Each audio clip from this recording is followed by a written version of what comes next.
semoga kita senantiasa berada dalam lindungan Allah Subhanahu wa Ta'ala.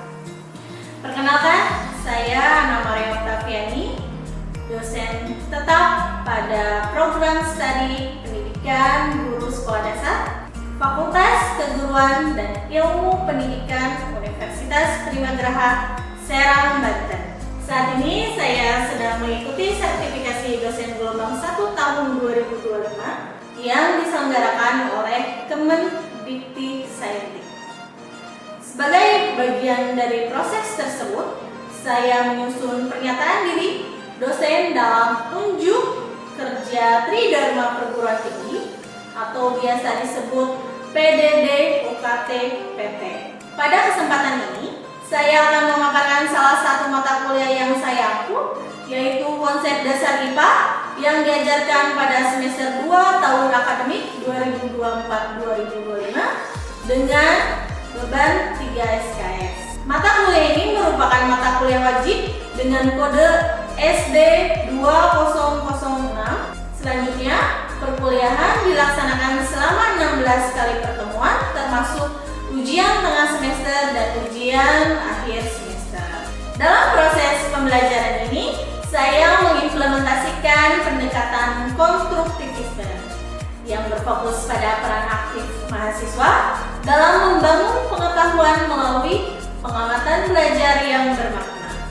Oleh karena itu, mahasiswa saya libatkan secara aktif dalam diskusi, eksperimen sederhana, studi kasus, serta proyek berbasis masalah. Pendekatan ini bertujuan agar mahasiswa dapat mengkaitkan konsep-konsep IPA dengan kehidupan nyata sehingga pemahaman mereka menjadi lebih kontekstual dan lebih mendalam. Untuk mendukung proses pembelajaran, saya menggunakan berbagai metode pembelajaran aktif seperti contextual teaching and learning, ceramah interaktif, cooperative learning. Nah, kombinasi ketiga metode tersebut memungkinkan terciptanya suasana belajar yang aktif, kolaboratif, dan aplikatif, sekaligus membekali mahasiswa dengan keterampilan pedagogis yang dibutuhkan saat mengajarkan IPA di sekolah dasar. Komponen penilaian dalam proses pembelajaran mata kuliah ini dirancang untuk mengukur pemahaman konseptual dan keterampilan aplikatif mahasiswa, di mana penilaian ini dilakukan secara berkelanjutan atau formatif melalui kuis, tugas individu dan kelompok, laporan praktikum, presentasi, serta proyek minggu.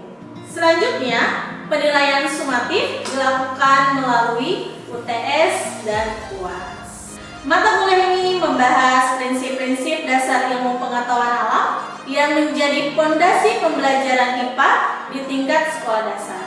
Materi mencakup yang pertama, konsep dan pembelajaran IPA, ciri-ciri makhluk hidup dan keanekaragaman makhluk hidup, morfologi hewan dan tumbuhan serta panca indera manusia, sistem gerak pada manusia, sistem pernapasan pada makhluk hidup, sistem peredaran darah, sistem pencernaan, makhluk hidup dan lingkungannya, perubahan wujud zat, energi benda, gaya dan hukum Newton, energi dan perubahannya, getaran dan gelombang, listrik dan magnet, dan yang terakhir adalah sistem tata surya.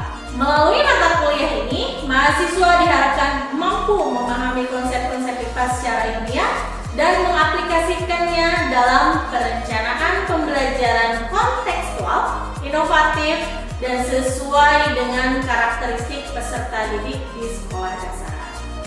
Selanjutnya, capaian pembelajaran mata kuliah atau CPMK pada mata kuliah ini yaitu yang pertama, mahasiswa mampu menjelaskan hakikat ilmu pengetahuan alam IPA, ruang lingkupnya, serta karakteristik dan tujuan pembelajaran IPA di sekolah dasar secara logis, kritis, baik secara lisan maupun tertulis. Mahasiswa mampu menjelaskan ciri-ciri makhluk hidup dan keanekaragaman berdasarkan klarifikasi ilmiah. Mahasiswa mampu menganalisis struktur morfologi tumbuhan, hewan, serta fungsi panca indera manusia. Selanjutnya, mahasiswa mampu menjelaskan sistem gerak manusia, serta kaitannya dengan aktivitas fisik sehari-hari. Selanjutnya, mahasiswa mampu menguraikan proses dan organ pada sistem pernapasan makhluk hidup, serta membandingkan antar jenis makhluk hidup. Selanjutnya, mahasiswa mampu menjelaskan sistem peredaran darah manusia, termasuk komponen dan fungsinya. Selanjutnya, mahasiswa mampu menganalisis sistem pencernaan dan proses pencernaan makanan dalam tubuh manusia.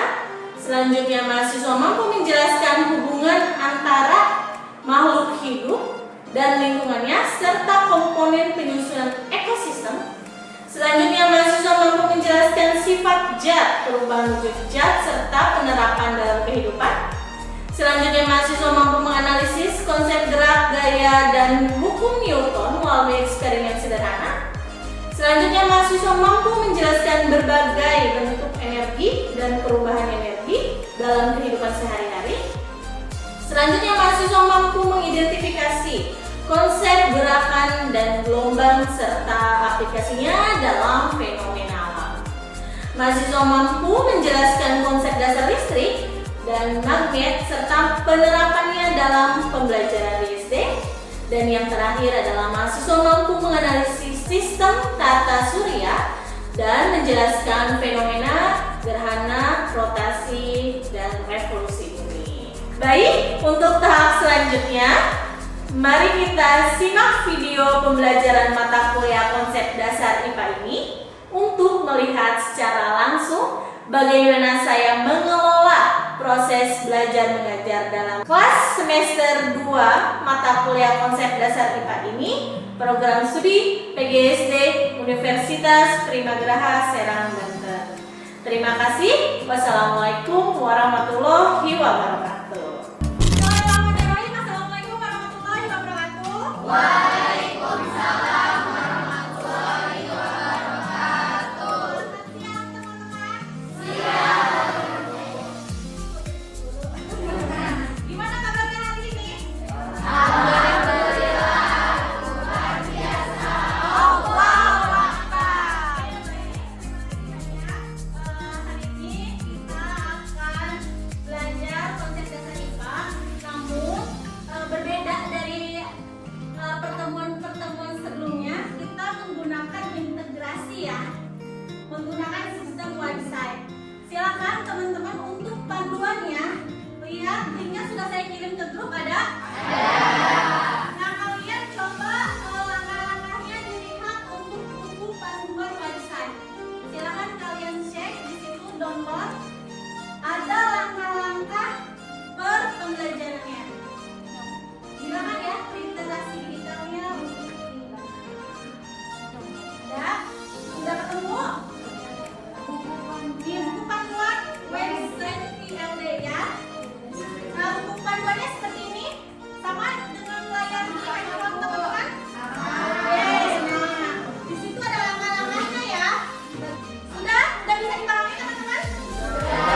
Oke, sekarang lanjut kalian ke absensi mahasiswa. Nah, pada halaman absensi ini silakan kalian isi nama, NIM, dan kelas teman-teman. Lalu ya, sekarang diisi. Sekarang diisi lalu klik submit. Sekarang kita lanjut kepada tahap materi. Nah, teman-teman, kali ini pertemuan 11 kita akan mempelajari apa? Perubahan wujud zat. Sekarang di kehidupan sehari-hari, siapa yang bisa memberikan contoh? Saya. Coba silakan itu yang pakai baju biru, apa aja contoh perubahan wujud zat yang ada di kehidupan sehari? Yang pertama, daripada mencair seperti ini, Ya. Terus apa lagi? menguap. Ya, menguap itu contohnya seperti apa?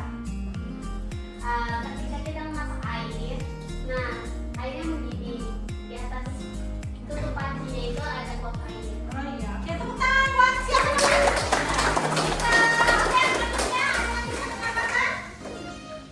Ada lagi? Siapa namanya? Namanya siapa?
ilmu itu tidak bisa kita lihat dari sudut pandang kita. Selain itu apa lagi?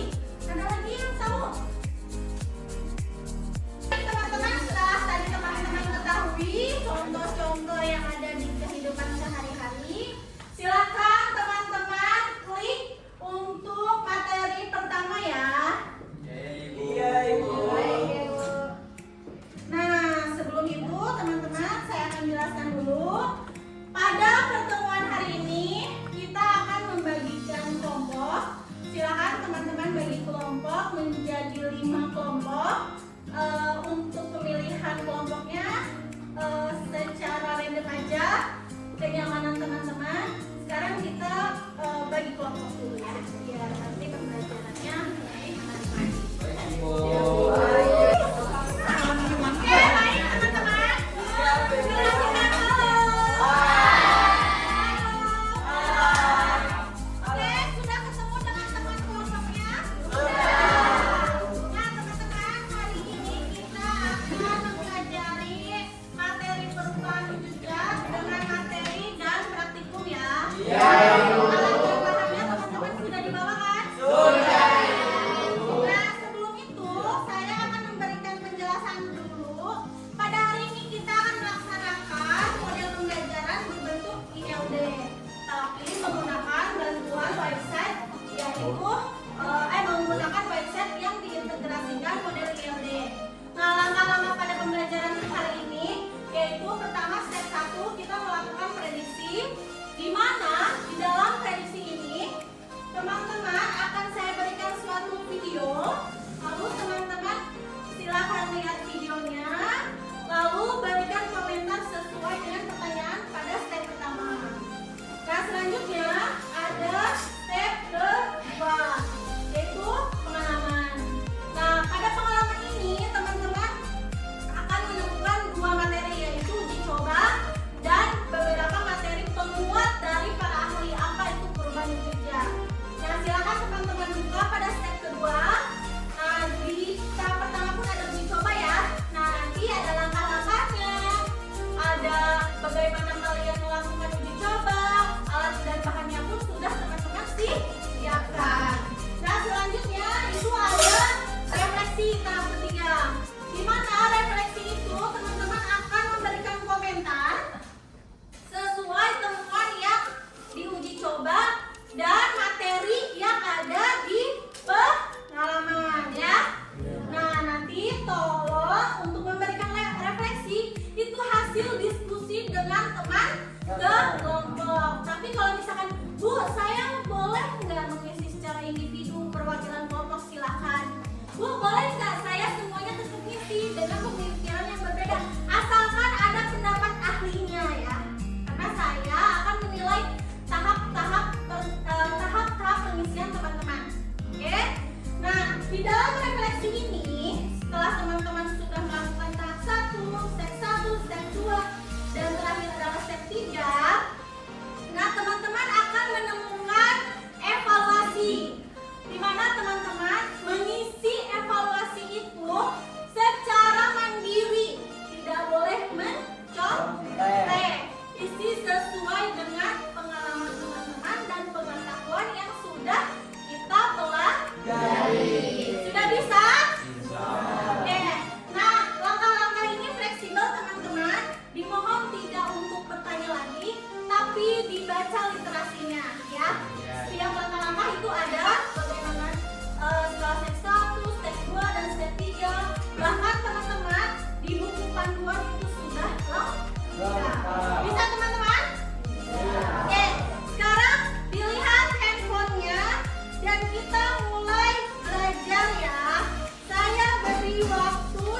lengkap?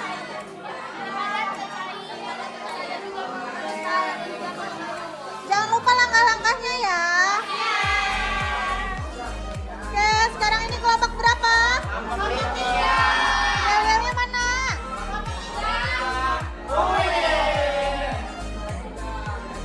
Prakteknya lagi apa ini?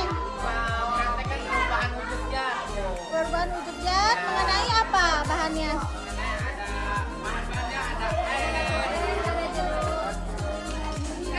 Terus?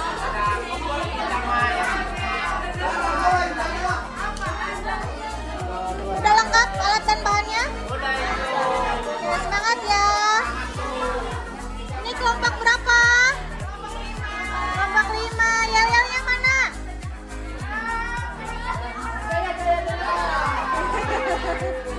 Alat dan bahannya sudah?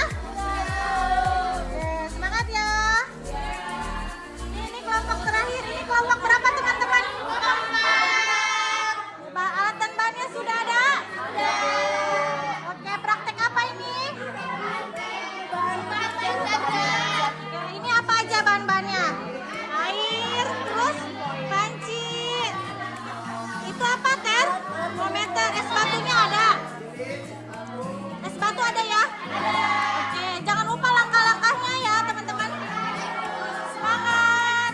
Yel-yelnya kelompok 4. Bisa. Kelompok 4. Bisa.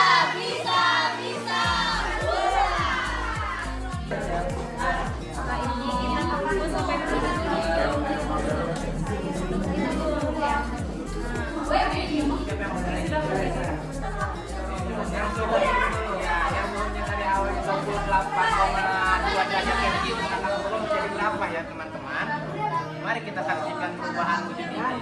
Kita tunggu. Oke.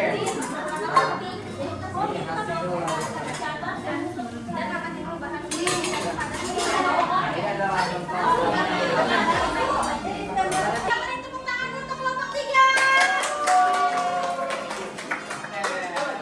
Hari ini perwakilan aja yang presentasi ya, karena waktunya kita silakan kelompok 3. Jadi tumpang. Oke, jadi ya teman-teman. Ini wajahnya nggak kelihatan dan kalau jangan lupa terus apa yang kalian temukan terus Oke teman-teman, mohon perhatiannya dan kami ingin mempresentasikan hasil dari kelompok kami. Nah, tadi kami di sini mempresentasikan hasil dari kelompok yaitu perubahan wujud zat yang dari zat pada cair, terus dari cair menjadi cair menjadi uap dan padat mencair lagi. alat bahannya apa aja? Nah, untuk alat dan bahan kita menggunakan gas kan? Nah, tidak lupa kita menggunakan juga yang namanya alat bantu itu seperti es batu dan lilin dan termometer untuk mengukurnya.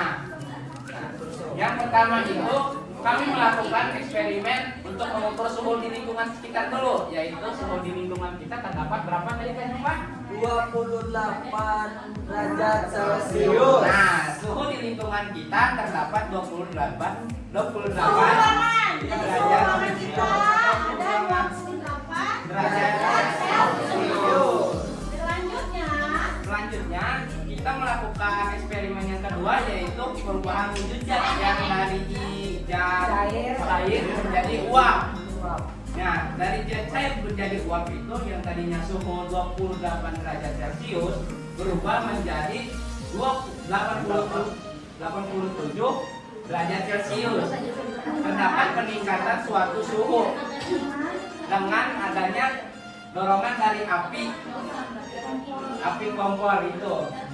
Suhu pemanasan suhu ya. Ya, termasuk pemanasan suhu. Tadi kami mengukur untuk pemanasan suhu itu dari air yang 300 ml menjadi 200 ml. Nah, selama 4 menit. Ya, selama 4 menit Sampai air mendidih. Nah, itu menghabiskan 100 ml air untuk menjadi air mendidih. selanjutnya ada yang Itu ada proses proses penguapan. Oke, baik teman-teman. Kita beri tepuk tangan dulu untuk kelompok 3. Kelompok 3 tadi ada yang akan memberikan penguatan atau ada yang memberikan masukan, pendapat, atau mungkin ada yang berbeda dari kelompok 3 hasilnya. Saya Bu. Ya, silakan yang kelompok. Silakan kelompok 4. Mari kita dengarkan. Saya ingin apa ya? Menguatkan yang materinya itu saya sama dengan kelompok 3. Tapi kelompok 3 itu belum menjelaskan secara keseluruhannya. Ada teori menurut pakar-pakar juga yang belum kelompok 3 sebutkan. Ya, apa aja tuh? Yang pertama itu ada es batu. Menurut pakar Clausius dan teori Color Joseph Black itu menyebutkan bahwa teori itu menurut prinsip thermal itu saat es padat menyerap kalor dari lingkungan. Energi kinetik partikel meningkat sehingga es mencair menjadi air. Terus yang kedua itu ada Oke, teman-teman. Silakan buka kembali websitenya. Setelah teman-teman masuk ke pengalaman uji coba, terus materi sebagai tadi penguatan, silakan dilanjutkan ke refleksi. Coba dilihat itu halaman refleksinya. Silakan teman-teman simpulkan bagaimana temuan uji coba yang sudah teman-teman dapatkan. Itu yang pertama. Kedua, penguatan teorinya. Tadi kan teman-teman sudah lihat ya di lembar materi itu banyak materi ya, dari YouTube, terus ada materinya, terus ada beberapa penguatan teman-teman yang dari Google, gitu kan? Silakan teman-teman untuk membuat kesimpulan pada halaman refleksi. Oke, baik teman-teman, apakah sudah mengisi refleksi? Silakan lanjut lagi ke silakan to the next ya teman-teman, selanjutnya di bagian bawah. Nih di bawah tuh ada evaluasi. Dimohon teman-teman mengerjakan evaluasi, dibaca soalnya dengan baik ya. Tidak bekerja sama. Nah, ini diisi dulu namanya, nanti klik submit, lalu isi sesuai dengan kemampuan teman-teman. Ada berapa soal? 19 soal. Sudah semua? Siapa yang sudah angkat tangan? Sebelum kita tutup pertemuan hari ini, alangkah baiknya saya akan mengulas beberapa materi yang sudah teman-teman pelajari.